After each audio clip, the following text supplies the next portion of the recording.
Hi, I'm Sherry Stump. Thank you for joining me today. I'm reading from the devotional book, God's Amazing Grace by Ellen White. Today's reading is November 6th on page 318. The title of today's devotion is With All Your Heart.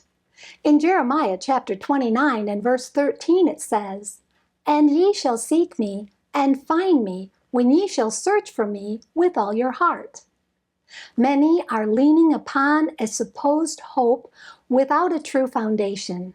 The fountain is not cleansed, therefore the streams proceeding from that fountain are not pure. Cleanse the fountain, and the streams will be pure. If the heart is right, your words, your dress, your acts will all be right. True godliness is lacking. I would not dishonor my master so much as to admit that a careless, trifling, prayerless person is a Christian. No, a Christian has victory over his besetments, over his passions. There is a remedy for the sin-sick soul. That remedy is in Jesus, precious Savior. His grace is sufficient for the weakest, and the strongest must also have his grace or perish. I saw how this grace could be obtained.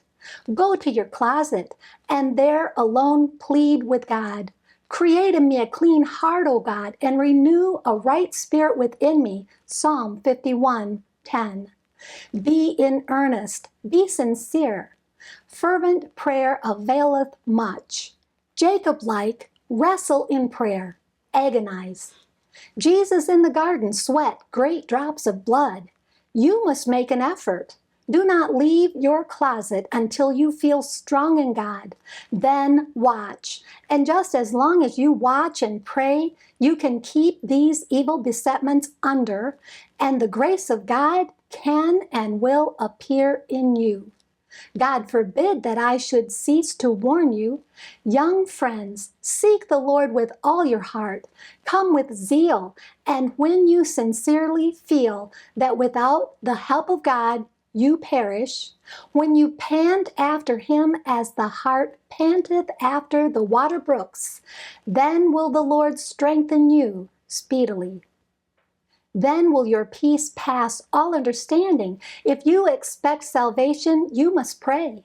Beg of God to work in you a thorough reformation, that the fruits of his Spirit may dwell in you. It is the privilege of every Christian to enjoy the deep movings of the Spirit of God.